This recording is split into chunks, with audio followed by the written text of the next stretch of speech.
1장 18절부터 25절까지 같이 읽습니다. 시작. 예수 그리스도의 나심은 이러하니라. 그의 어머니 마리아가 요셉과 약혼하고 동거하기 전에 성령으로 잉태된 것이 나타났더니 그의 남편 요셉은 의로운 사람이라. 그를 드러내지 아니하고 가만히 끊고자 하여 이를 생각할 때 주의 사자가 현명하여 이르되 다윗의 자손 요셉아 내 아내 마리아 데려오기를 무수하지 말라. 그에게 잉태된 자는 성령으로 된 것이라. 아들 낳으리니 이름을 예수라라. 이는 그가 자기 백성을 그들의 죄에서 구원할 자심이라 하니라. 이 모든 일이 된 것은 주께서 선자로 하신 말씀을 이루려 하심이 이르시되 보라 처녀가 잉태하여 아들을 낳을 것이요 그 이름을 임마누엘이라 하리라 하셨으니 이를 번역한즉 하나님이 우리와 함께 계시다 함이라. 요셉이 잠에서 깨어 일어나 주의 사자의 분부대로 행하여 그의 아내를 데려왔으나 아들을 낳기까지 동침하지 아니하더니 나음의 이름을 예수라 하니라. 아멘. 오늘 저는 여러분들에게 성탄을 맞는 자세라는 제목으로 함께 은혜 나누기 원합니다. 여러분 모두에게 성탄의 은혜와 성탄의 축복이 여러분들과 함께하기를 주의 이름으로 축원합니다. 자, 매년 맞는 성탄절입니다. 그리고 이 성탄절 때가 되면 한 게 아니라 연말까지 겹쳐서 많이 홍보도 하고요, 또 모임도 많고 그런데 올해는 아마 코로나와 또 코로나의 변이가 생겨가지고 정부의 행정명령 때문에 아마 그렇게 모이는 쉽지 않지만 그러나 우리가 지금 겪는 어려움은 아주 극심할 정도로 어렵습니다. 경제난에 또 그 역사상 그 없었던 실업난에 그리고 코로나 팬데믹 또 2년이 지나고 이제 3년째 맞이하는 이런 상황을 맞이했는데 그렇다 할지라도 서문화교회가 그 환난과 그 어려움이 10년이라고 하는 그 기한이 정해진 것처럼 여러분 이것이 계속 가는 것이 아니라 언젠가 끝나는 날이 있는 줄 믿으시 바랍니다. 10일이면 그렇게 긴 시간이 아니잖아요. 그러니까 이게 짧다고 느껴지는 것처럼 하나님께서 조만간 끝내 주실 줄 믿습니다. 왜 오늘 이런 일들이 벌어지게 되냐면은 예수님을 잃어버려서 그래요. 그래서 구약에서는 계속해서 예수님을 찾으라 그러고 여호와께로 돌아오라. 여러분 호세아 6장 1절을 보세요. 너희는 여호와께로 돌아오라. 여호와께 돌아오라. 하나님이 찌으셨지만 싸매시고 치료하실 것이다. 감싸 주실 것이다. 돌아오면 하나님이 품어주실 것이다. 그러니까 오늘 이렇게 어려움을 겪는 이유는 우리의 마음에 여호와를 잃어버려서요. 과거에 그 열심이었고 열정이었던 그 신앙을 잃어버렸기 때문에요. 오늘 저는 여러분들이 이 성탄 예배를 통해서 예수님을 온전히 마음에 품고 예배를 회복하고 그리고 여러분들이 영적으로 소성해서 그 세상 그 누구도 여러분을 대항할 수 없고 이길 수 없는 그런 존재로서 승리의 영적 고지를 차지하는 여러분들 되기를 주의 이름으로 축원합니다. 지금은 하나님이 일하실 때요. 지금은 문이 열려 있습니다. 그러나 앞으로 문이 닫힐 때가 머지않았다는 걸 알고 깨어 신앙생활은 여러분 되기 바랍니다. 세계에서 국가적인 폭력을 행하는 나라는 지금 이란 하나밖에 없어요. 종교를 개종했다고 해서 기독교를 믿었다고 해서 돌로 쳐서 죽이고 그런 학대하는 일은 집안의 아저씨뻘 그리고 뭐 아버지도 그럴 수 있거든요. 근데 아버지보다 아저씨가 더 그래요. 아저씨. 그래서 죽임을 당하는 그런 일이 벌어지는데 이란 같은 경우는 최근에 선교사 얘기를 들어보니까 700만 명이 들어와요. 700만 명. 할렐루야. 하나님 일하고 계시는 거예요. 그들은 다른 종교를 받아들일 수 없는데 그들이 700만 명이 최근에 들어왔어요. 통강 쪽에 계시는 밝은빛 교회 이석재 목사님은 영상으로 매일 말씀을 전하는 것 같아요. 여기가 어디냐면 저기 파키스탄인데 여기도 마찬가지예요. 모슬렘권 지역임에도 불구하고 그들이 말씀을 사모하고 그들이 하나님께로 돌아오는데 어느 정도냐면 마을 사람 전체 돌아오는 거예요. 전체가 거의 100%가 들어오는 거예요. 그리고 그들이 말씀인데 그 영상 가운데서도요 막 눈물 흘리며 받아들이는데 우리는 예배를 얼마든지 드릴 수 있잖아요. 물론 많은 방해도 있지만 물론 코로나는 이유 때문에 어려움은 있지만 그들은요 말씀을 들을 수 있는 그런 사역자들이 부족한 거예요. 그런데 사역자를 보내라고 그러고 마침 우리 이 RM에서 사역자를 만났어요. 그래서 그리 보내기 위해서 할렐루야 부부가 하는 거예요. 부부가. 나중에 기회 되면 소개도 하겠습니다만 여러분 세상은 여러분 힘들고 어렵지만 그럼에도 불구하고 그들의 마음속에 하나님을 갈망하는 사람이 있다는 걸 여러분이 꼭 기억하시기 바랍니다. 우리가 성탄절을 맞이하지만 우리가 왜 이런 일을 겪게 되냐면 예수님을 잃어버려서 그래요. 예배를 잃어버려서 그래요. 여러분. 저는 여러분들이 예배를 회복하고 예수님을 마음에 모시고 그분이요 가까이 있을 때 부르라고 했죠. 가까이 계신 하나님이에요. 곁에 계신 하나님이에요. 우리가 그분을 찾아야 되고 갈망해야 되고 함께 계시면 우리가 알 때 그의 삶은 능력 있는 삶을 살게 되는 줄 믿으시 바랍니다. 저는 주님을 믿으면서 지금 성역 43주년이지만은 어마어마한 하나님 기적을 많이 봤어요. 심지어 썰매를 타다가 이 꼭챙이로 눈이 찔린 사람을 옆자리에 계속 앉았거든요. 어머니 모시고 계셔. 어머니 그때 신앙이 약했을 때요. 그런데 하루하루 지나면서 현실의 원사님 그 집회에 참여해서 그래요. 나중에 아이가 정상으로 회복되는 걸 봤어요. 신의 은사와 그 역사로 치료되는 거예요. 제 동생도 그런 적이 있고요. 이 설교를 우리 가족도 듣는단 말이에요. 이게 거짓이라고 한다면 그 가족부터 당장 이 유튜브를 꺼버릴 거란 말이에요. 제 동생이 지금 그 일이 기회가 돼가지고 저희 가족이 하나님께 더라고 어느 날은 아버지가 저녁에 가서 기도해 드렸거든요. 그가 지름 우리의 허물로 인하며 그가 상함 우리의 죄악이라며 그가 징계를 받은 평화를 누리고 그가 채찍에 맞으면 너희가 남을 입었도다 기도했는데 아내한테 전화가 온 거예요. 왜? 이게 깨끗이 치료됐다는 거예요. 이게 1, 2년 된 게 아니라 오래된 건데 하나님은 능치 못할 일이 없는 하나님인 줄 믿으시기 바랍니다. 하나님은 우리가 언제나 주님 앞에 마음에 주님을 모시고 예배가 회복되고 주님을 살고자 하는 그런 마음을 가져갈 때 주님은 우리를 통해서 역사하시는 줄 믿으시기 바랍니다. 오늘 여러분 구약에 많은 예언들이 있는데 구세주의 나심에 대해서 수없는 예언이 나왔어요. 근데 오늘 예언은 어떤 예언이냐면 예수께서 성육신 하신다는 거예요. 이거는 있을 수 없는 일이에요. 과거에도 없었어요. 과거에도 없었어요. 성경에 이거 왜 나온 적 있습니까? 없어요. 예수님이 성육신 한다는 건 이거는 기적 중의 기적. 그래서 제이 패커라고 하는 분은 그에 쳐서 하나님을 아는 지식에서 성육신이라고 하는 것은 부활절보다 더 위대한 사건이다. 할렐루야. 그러니까 여러분들 이거를 받아들인 사람도 있고 받아들이지 못하는 사람이 있지만 창조주 하나님이 그 만물을 지으시고 모든 기적을 이루셨다고 한다면 물론 이것도 어려운 일이죠. 그러나 이 사건을 통해서 주님이 이 땅에 오셨다는 겁니다. 이건 기적이에요. 여러분 지금도요. 복음을 받아들이고 주님을 찾으면 주님 만나주시는 하나님을 믿으시 바랍니다. 제일 역사가 많이 나타난 데는 지금 인도네시아. 예수님 그 시대보다 더 많은 기적이 일어나고 있어요. 그렇다고 한다면 그들이 주님을 믿기 쉽지 않아. 왜? 모슬렘 국가예요. 모슬렘 국가는 예수 믿으면 죽어요. 직장을 잃어버려요. 그런데도 그들이 하나님께 돌아오고 열정적으로 주님을 섬길 때 하나님 어떤 장소든지 어떤 현장이든지 기적을 베푸시는 분이 우리 주님인 줄 믿으시 바랍니다. 주님은 성육신하여 이 땅에 오신 날로 우리가 성탄 축하 감사 예배를 드린 겁니다. 태초에 말씀이 계시니라 이 말씀이 하나님과 함께 계셨으니 이 말씀은 곧 하나님이시라. 말씀이 육신이 되어 우리 가운데 거하심에 그 영광을 보니 독생자의 영광이요 은혜와 진리가 충만하더라. 성탄절은 거룩한 분이 탄생하리라는 날에서 성탄이라고 하는 거죠. 다른 부처님이라든지 다른 공자라든지 다른 어떤 유명한 분이 태어났다고 해서 성자라고 그러지 않아요. 물론 우리가 사람이 바라볼 때 훌륭한 분들에 대해서 의인이다라는 표현을 쓰긴 하지만 성자는 예수님에게 붙습니다. 그분은 창조주 하나님, 우리를 구원하기 위해서 이 땅에 오신 분입니다. 여기 본문을 보면은 참 이상한 일이 있어요. 아직 남자를 알지 못하는데 아이를 임신한 그런 상황이 됐어요. 마리 입장에서 보면 요셉을 바라다 볼 수가 없어요.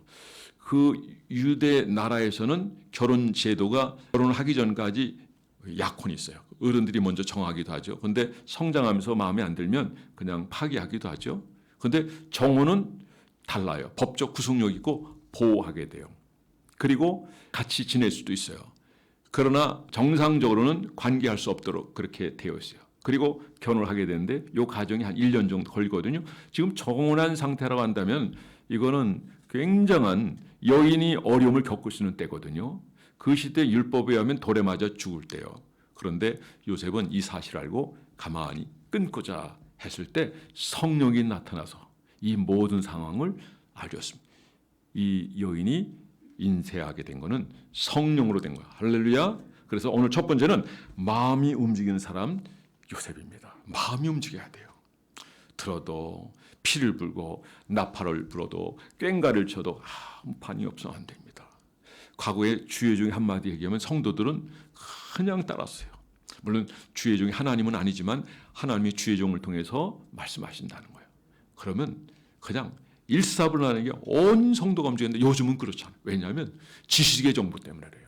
그러나 그것이 어떤 거 유익하기도 하지만 하나님과의 관계 속에서는 오히려 우리가 우리의 지성, 우리 이성으로 나가다 보니까 오히려 걸림돌이 될 수가 있어요. 여러분 지식을 여러분들이 가지더라도 참 지식을 하시기 바랍니다. 그리고 잘못된 지식에 빠지게 되면 그것이 자기를 지배하기 때문에 결정적인 순간에서는 자기도 잘못된 길로 갈 수가 있어요. 그러니까 점검하고 또 점검하고 또 점검해서 바른 지식을 가진 여러분 되기 바랍니다. 최고의 진리 지식은 성경인 줄 믿으시기 바랍니다. 이 말씀은 지난주에 요절과 같이 살아있는 말씀이요. 좌우의 날성과 같은 말씀이어서 우리의 영과 혼과 관절을 찔러 쪼개기까지는 말씀입니다. 이 말씀을 가까이 하면 우리의 인생의 삶은 완전히 새로워질 수 있고 선한 일을 할 수 있고 하나님 사람으로 온전히 살아갈 수 있는 줄 믿으시기 바랍니다. 저는 여러분들이 마음이 움직이는 여러분 되기 바랍니다. 성령께서 말씀하셨어요. 그런데 보통 사람 같으면은 마음이 들고 생각이 들면 그냥 생각할 수 있어요. 그러나 우리가 경건하고 깨어있고 자주 주의 음성을 듣게 되면 그걸 예의주시하게 되고 그리고 그 말씀으로 살아가게 되면 우리는 복된 삶을 살게 될 줄 믿으시기 바랍니다. 어린 사무엘이 하나님의 음성을 들렸을 때 제사장이 얘기하니까 나 너 안 불렀어. 또 찾아가니까 나 너 안 불렀어. 그러면 무슨 말씀을 하신지 들으라 그랬어요. 그리고 말씀을 들으라 그랬어요. 그런데 그 얘기를 누가 하는 거예요? 하나님이 하시는 거예요. 그러나 사무엘은 어려서부터 교회에서 지냈어요. 깨어 있었어요. 어머니 한나가 기도하는 어머니였기 때문에 이 자녀도 그대로 기도의 삶을 살았기 때문에 기도를 통해서 주님 만난 거예요. 여러분 오늘 이 시대에 정말 귀하고 복인 사람이 하나님 앞에 머리 숙여 엎드려 기도하는 사람입니다. 왜 마이클 주를 쓰십니까? 부모는 그야말로 정신박약할 수준이에요. 자식 이름을 불러본 적도 없는데 근데 이 사람이 가르치면 최하 서울대를 들어가요. 내가 이번 주에 왔을 때 내가 물어봤어요. 얘네들 영어 합니까? 얘네들 영어 못하는 애였고요. 영어로 다 학습을 합니다. 여기 요셉은 하나님의 음성을 들었어요. 그때가 언제냐면 가만히 끊고 쟀을 때. 저는 여러분들이 신령한 여러분 되기 바라고 영적으로 살아있는 여러분 되기를 바라고 깨어있는 여러분들 되기를 바라고 예배가 회복된 여러분 되기를 하고 늘 날마다 주님과 교제하며 주님으로 살아가는 여러분 되어서 삶이 기쁘고 즐겁고 행복한 여러분 되기를 주의 이름으로 축원합니다. 성령의 음성을 듣고 끊었어요. 일반적인 삶에서 일반적인 남자 같으면 그런 정도 삶이 되면 물질을 얻을 수 있어요. 너 이렇게 했기 때문에 내가 이런 걸 너한테 배상하는 거야. 그러면 많은 물질을 얻을 수 있지만 그러나 끊었어요. 자, 성령의 음성을 들었을 때 왜 그랬느냐 따지지도 않았어요. 그대로 받아들였어요. 그리고 어떤 행동을 합니까? 정말 남자 중에 남자예요. 경건하기 때문인 거예요. 마음이 하나님께 있는 사람이기 때문에 그렇고 깨어 예배드리고 기도하는 사람이었기 때문에 그 삶이 매사가 하나님 인정을 받았고 예수님이 어느 집안에 태어나면 다윗의 집안 가운데 바로 이 요셉을 통해서 여러분 성령으로 잉태되었다는 데는 아주 놀라운 의미가 있는 줄 믿으시기 바랍니다. 자, 마태복음 1장 20절 우리 다 함께 읽어보겠습니다. 1장 20절 시작. 이 일을 생각할 때 주의 사자가 현명하여 이르되 다윗의 자손 요셉아 내 아내 마리아 데려오기를 무서워하지 말라. 그에게 잉태된 자는 성령으로 된 것이라. 아직도 성령의 음성을 못 듣는 분들은 기도가 부족하다는 거예요. 말씀에 창념하지 않는 거예요. 한 번, 두 번 경험한 거 가지고 그것이 전부라고 얘기하지 마시고 날마다 듣고 인도를 받고 깨어있고 주님과 동행하는 여러분 되기를 주의 이름으로 축원합니다. 여러분 여기 마리아가 잉태했다고 했을 때 그대로 받아들여서 말씀을 그대로 받아들여서 말씀이 가라면 그대로 가는 것이 하나님의 사람인 줄 믿으시기 바랍니다. 주의종이 이렇게 하자가면 그대로 따는 것이 참된 신앙인인 줄 믿으시기 바랍니다. 말 좀 해봐. 제발 말 좀 해봐. 왜 그렇게 된 거야? 이유도 그 어떤 것도 묻지 않았던 자가 바로 요셉이에요. 이 사람이 정말 경건한 요셉이었기 때문에 하나님이 주목하셨고 이 사람을 통해서 메시아가 탄생되었다는 데는 오늘 우리에게 특별한 의미가 있는 것입니다. 마음에서 응답되었다는 것은 여러 가지 볼 수 있어요. 우선 믿음으로 볼 수 있고 또 하나님 말씀에 절대적으로 순종한다라고 하는 걸 생각해 볼 수 있고 또 하나는 헌신이 따른다는 거죠. 헌신. 여러분 한번 생각해 보세요. 이미 다 정혼했다는 소식도 있고 또 이런 소문이 알려지게 되면은 결국 어떻게 되세요? 보통 망신이 아니에요. 그렇죠? 그런데 모든 걸 감수하겠다는 거죠. 그리고 요셉도 요셉이지만 마리아도 대단한 여자예요. 주의 계집종이오니 그대로 이루어질 겁니다. 천사 가브리엘이 나타나 이 얘기를 알려줄 때 주의 계집종이니 그대로 이루어질 거예요. 그러니까 신앙은 나이 따지지 마세요. 이 마리아의 나이가 그때 사람들이 추정할 때 16살 정도로 추정하고 있어요. 정말 나이가 어린 때예요. 그런데 그 어린 나이에도 신앙적 경건과 그 아름다운 판단에서 하나님을 경외하는 그 여인이 정말 정결한 여인으로서 성녀로 잉태되고 이 하나님 역사하심을 그대로 받아들이고 따랐다는 것은 오늘에서 정말 큰 의미가 있어요. 여러분 세상 풍조 따라가지 말고 믿음 없이 살지 마시고 여러분 예배를 멀리한 여러분 되지 않기를 바랍니다. 깨어있는 여러분 되기 바라고 예배에 성공하고 주님의 세미한 음성을 들으며 성령 인도를 따르며 그리고 그분 앞에서 복되고 영광되게 있음 받는 저와 여러분이 되기를 주의 이름으로 축원합니다. 두 번째는 하나님의 응답은 순종으로 시작되었습니다. 어떤 분들은 마음에 좋은 마음이 생겨요. 누굴 구제할 마음. 어떤 경우는 저희 같은 경우는 하나님 앞에 헌금 좀 해야 되나 얼마 해야 되나요? 그러면 금액을 알려주세요. 제가 모시던 목사님은 헌금을 어떻게 했냐면 그 박 목사님은요 절기 헌금을 이렇게 하셨어요. 제가 그걸 잊지를 못해요. 그분 그때 사례비가 50만 원이었는데 옛날 얘기죠. 옛날 얘기예요. 그러니까 40여 년 전 얘기예요. 근데 그분이 교회가 사례비를 다 못 드려요. 어떻게 드릴 때도 있지만 그런데 그걸 가지고 어떻게 하냐면 지금 없는 생활비도 부족한 거예요. 그런데 절기 때마다 작정을 하는 거예요. 그리고 그걸 갚는 거예요. 그런데 집회 나가면 그거 해결돼요. 그래서 결국 하나님께서 다 갚아주시는. 그래서 마침내 그 약속한 거를 하게 된 그런 모습인데 다른 게 없어요. 어느 날 산에서 기도하는데 손이 막 돌아가더래요. 그런데 능력이 나타나는데 아픈 사람 손대니까 낫는 거예요. 그리고 기도가 깊어지는 거예요. 심지어 나무하고도 대화하는 거예요.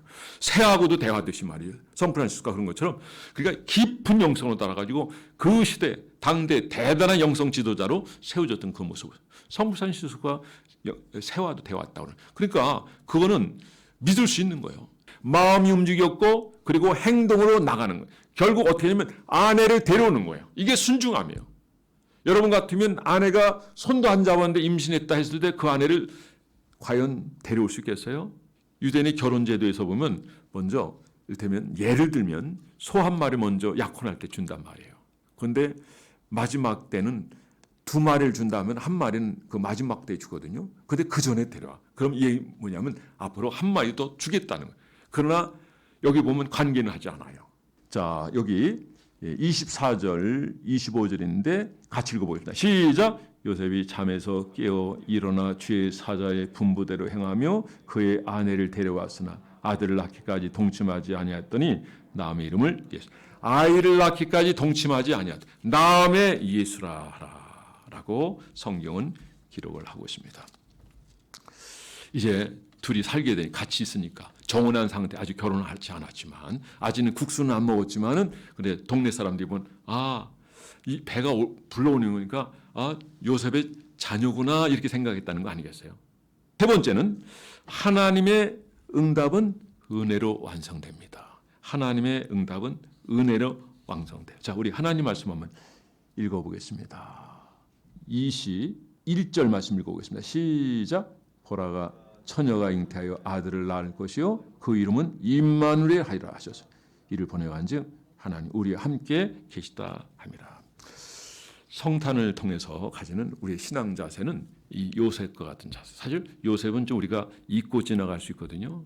마리아는 많이 얘기했어요. 근데 요셉은 잊을 수가 있어요. 근데 오늘 이번 성탄절은 요셉을 좀 여러분 기억했으면 좋겠고, 요셉의 성실함, 경건함, 하나님 앞에 깨어있는, 여러분이 하나님 앞에 깨어있으면 나다나엘이 이스라엘 어떻게 선한 것이 날 수 있느냐라고 했을 때, 빌립의 인도를 받아서 예수께 갔을 때 예수님이 하신 말씀이 뭔지 기억하십니까? 참 이스라엘이다라고 얘기하면서 네가 무화과 나무에서 기도했을 때 내가 너를 보았다. 주변에 아무도 없어. 혼자만 메시아를 기다리면서 깨어 기도하는 삶이었는데, 그걸 아는 분이 있다면 그분이 하나님인데, 그가 바로 참 메시아라고 고백하는 얘기를 이 나다나엘이 하는 걸 볼 수 있어요. 나다나엘도 결국 예수님의 제자가 되는 것이죠. 저는 여러분들이 이렇게 예수님께 인정받는 여러분, 사랑받는 여러분, 그리고 그분을 위해서 주님이 기뻐하셨던 것처럼 여러분의 분이 주님이 기쁨을 이기지 못하는, 여러분을 마침내 복 주시고야만 이 은혜의 삶을 살아가는 저와 여러분 되기를 주의 이름으로 축원합니다. 우리가 성탄절에 기쁘다 구주 오셨네, 저들 밖에, 그리고 그 어리신 예수, 참방 가운 신도요, 동방박사 다 부른 것도 좋지만 우리가 잊지 말아야 되는 건 뭐냐면 이 요셉의 신앙이에요. 요셉의 신앙은 마음이 움직였어요. 성령의 음성을 들었어요. 그대로 순종했다는 거예요. 할렐루야. 저는 이번 성탄절이 하나님 앞에 순종하여서, 그래서 하나님 앞에 온전히 드려져서, 그래서 여러분을 통해 하나님의 위대한 역사를 이루는 축복의 주인공이 되기를 주의 이름으로 축원합니다. 오늘 여기서 중요한 거는, 자, 우리 한번 21절을 읽어보겠습니다. 시작. 아들을 낳으리니 이름을 예수라라. 이는 그가 자기 백성을 그들의 죄에서 구원할 자입니다. 예수 이름이 뭐예요? 자기 백성을 구원한다는 거예요. 그분이 이 땅에 오셨는데 그분은 우리를 구원할 자는, 그를 믿는 자는 구원받게 되는 줄 믿으시오. 세상은 자꾸 교회도 조차도 WCC, NC라는 걸 통해서 예수를 부정하고 다른 의미로 구원받을 수 있다고 했잖아요. 사도행 4장 12절 말씀에 보면 천하 예수 이름밖에는 내가 너에게 구원을 얻을 만한 이름을 준 적이 없다. 그리고 중요한 것은 여기서 임마누엘입니다. 따라서 임마누엘, 하나님 우리와 함께 한다는 거예요. 여러분, 하나님 함께 한다는 거 얼마나 귀한 일이죠. 저는 이렇게 찬송 연사 보면 자주 눈물 흘려요. 제가 강도사 인호를 받을 때 우리 아내도 있지만 그때는 뭐 오래됐죠. 성령께서 말씀하신 거. 그때 제가 200만 원에 9만 원 월세, 그러니까 세 사람 앉으면 꽉 차는 거예요. 네 사람 못 들어가는 거예요. 그런 집에 살고 있었어요. 집에 들어가려면 연탄을 세우던데 간신히 피해 들어가요. 움직이면 옷이 연탄에 닿을 수 있어요. 그런 집에 살았던 적 있었어요. 근데 그때 강도사 인호를 받게 됐어요. 강도사 인호. 그 아이 사진 중에 거울이 깨졌는데 아이가 어렸을 때 찍은 사진이 바로 그때 그 집 살았던 때 사진이에요. 지금 뭐 서울 집값이 다 비싼데, 근데 강도사 인호를 받는데 하나님께서 제게 오셔서 제 마음의 문을 두드리는데, 그 강도사 인호 받는 순간에 그때 350장 찬송을 부르는데 하나님 뭐라고 말씀하시냐면, 내가 너와 평생에 함께하겠다. 함께하겠다. 그게 소리도 들리냐 아니면 마음을 들리는 거예요. 내가 그 소리를, 마음의 음성을 들으면서 얼마나 찬송가 부르면서 부른 이후에도 눈물이 끊이지 않는데요. 여러분, 하나님 은혜는 이런 겁니다. 그 은혜가 너무 커서 감격스러워서 이루 말로 다 할 수 없는 것입니다. 할렐루야. 여러분, 정말 하나님의 은혜를 알고 감사함 영광 돌린 저와 여러분 되기 바랍니다. 저희 형이 그러더라고요. 야, 내가 목사 안수를 받는 내가 너에게 내가 최고로 주신 선물이 뭘까 생각했는데, 내가 교회 다녀주는 것이 너에게는 최고 선물인 것 같아서 내가 교회 다니겠다. 그런데 참 그게 너무 기쁘더라고요. 어느 분도, 여러분 성도들 여러분들도 마찬가지지만 가족이 구원받는 거, 그거는요, 이거 해결되면요, 자녀가 부모를 위해서 그렇게 되면 자녀가요, 이게 다 열려버려요. 부모가 그러면 부모가 다 열려버려요. 축복이 열리고요, 은혜의 통로가 열리고, 여러분 너무 즐겁고 행복한 거예요. 왜? 너무 확실하고 분명한 거기 때문에 그래요. 여러분, 우리 주님 여러분과 함께 하시는 하나님입니다. 그런데 그 하나님은 지금 택한 백성을 기다리시는 하나님인 줄 믿으시기 바랍니다. 오늘 성탄절에 이 주님의 오심을 전하는 여러분 되기 바랍니다. 살할 때 함께하고 또 위하여 주고, 그리고 여러분 눈에 보이는 사람들, 그리고 보이지 않는 저 멀리 있는 사람들조차도 그대로 소중한 영혼인 줄 알고 그를 위해서 기도하시기 바랍니다. 말씀의 결론을 맺겠습니다. 성탄절입니다. 우리에게 있어서 이 마리아 요셉 또 그 경건한 모습을 보게 되지만, 오늘 여기서 중요한 것은 우리 주님이 우리 위해서 십자가를 지시는, 그리고 죄를 담당하신 이 은혜입니다. 그런데 그 하나님이 우리와 함께 한다는 이것입니다. 여러분, 그 하나님을 오늘도 신뢰하며, 그리고 돌아와야 될 백성들에게 찾아가서 이 복음을 영적으로 무장해서 전함으로 그들도 임마누엘 되신 하나님을 만나며, 그리고 함께 이 복을 누리게 되는 저와 여러분이 되기를 주의 이름으로 축원합니다.